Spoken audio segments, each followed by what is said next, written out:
आज हमारे जो टॉपिक है उसका नाम है persona, user persona. So firstly हम देख लेते हैं what is a persona. Persona वो चीज़ होती है, persona is basically a character model to represent our user. ये हमारे यूज़र को रिप्रेजेंट करने के लिए एक मॉडल होता है, तो उसको हम कहते हैं पर्सोना। तो पर्सोना जो है ना उसका, अब मैं आपको इजी वर्ड्स में ये बताता हूँ कि पर्सोना होता क्या है। सपोज दैट मुझे ना एक कार चाहिए, एक मदर के लिए जिसका एक यंग चिल्ड्रन है, एक कारपेंटर के लिए, और एक यंग एग्जेक्टिव के लिए, मतलब जो एक अमीर आदमी है उसके लिए, एक कारपेंटर के लिए, और एक मदर विद अ बेबी। तो मदर ड्राइव नहीं कर सकती, तो आप इमेजिन करें कि वो कार कैसी होगी। आपकी इमेजिनेशन के बाद सपोज दैट कार होनी चाहिए। आप देखें ना, यूँ है कार, ठीक है, ये होगी एक मदर वाली कार, ठीक है। कारपेंटर को पीछे चाहिए होती है, मतलब इस तरह की ना, एक जिसमें आप सामान कैरी कर सकते हैं अपना। उसके बाद एग्जेक्टिव की कार कैसी होनी चाहिए, एक प्रीमियम कार होनी चाहिए। तो उस सब को मिलाने के बाद हमारी कार होगी कुछ इस तरह। उसकी फ्रंट साइड होगी ऐसी, ठीक है, पीछे वो कुछ ना कुछ ऐसे डाल देगा। जो कारपेंटर है उसके भी यूज़ में आ गई, मदर के यूज़ में भी आ गई, एग्जेक्टिव के। लेकिन इशू ये है कि ये कार नहीं हो सकती। देखें, आपको मैं दिखाता हूँ। हमारा जो डिज़ाइन है कुछ इस तरह होगा, लेकिन ये डिज़ाइन जो है, मतलब ये एक सिंगल यूज़र के लिए नहीं है, क्योंकि एग्जेक्टिव है उसके लिए इतनी प्रीमियम कार हो, उसके बाद पीछे उसकी रखने वाली जगह हो कारपेंटर की, तो कारपेंटर में और एग्जेक्टिव में कोई फ़र्क नहीं होगा। तो इसको देखते हुए उन्होंने, मतलब हम डिफरेंट डिज़ाइन बनाएंगे, क्योंकि हर एक यूज़र हमारा डिफरेंट है, हर एक यूज़र का यूज़ ही डिफरेंट है। जब मदर विद अ चाइल्ड है उसके लिए ये वाली परफेक्ट होगी, कारपेंटर के लिए ये वाली परफेक्ट होगी, जो एग्जेक्टिव है उसके लिए ये वाली परफेक्ट होगी। ये तीनों चीज़ें अपनी जगह पे बिल्कुल परफेक्ट हैं। तो ये हमारा पर्सोना होता है, यूज़र को दिखाता है कि उसके लिए क्या चीज़ क्या इंपॉर्टेंट है, उसकी क्या ज़रूरत है।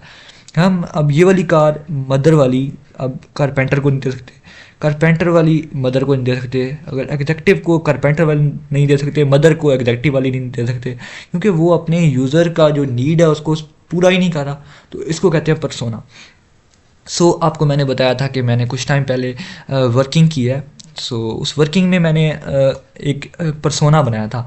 उसका पर्सोना था user persona of organisation user. ये एक उज़ैर असलम नाम का पर्सन है। उसका पर्सोना है, उसकी एज है 25, जेंडर है मेल, लोकेशन सखर, ठीक है, उसका स्टेटस है मैरिड।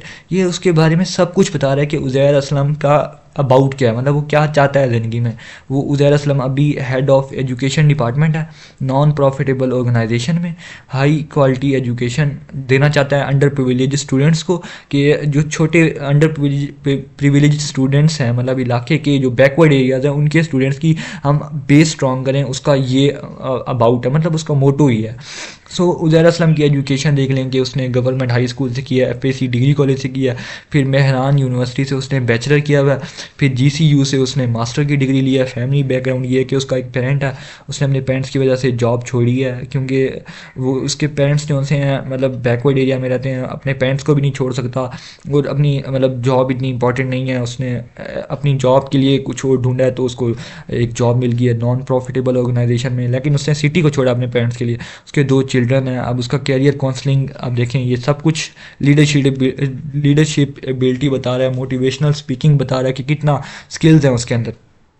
उसकी पर्सनैलिटी बता रहा है कि analysis, problem solving, public speaking, creativity और कॉन्फिडेंस कितना है उज़ैर असलम में। उसके पेन पॉइंट्स क्या हैं, कि किन पॉइंट्स से उसको उसको बहुत ज़्यादा दुख होता है कि मतलब अंडर प्रिविलेज स्टूडेंट्स जो हैं उनको मतलब राइट्स नहीं मिलते, कम एजुकेशन का मटेरियल, ये वो बैकवर्ड एरिया बैलेंस नहीं है। वो ये करना चाहता है, उसका गोल ये है कि एजुकेशन प्रोवाइड करना चाहता है अंडर प्रिविलेज स्टूडेंट्स को। Computer literacy, Uzair Aslam educated है, उसका मास्टर की डिग्री है पढ़ी, तो उसको कंप्यूटर की लिटरेसी होगी, ऑटोमेटिकली होनी चाहिए।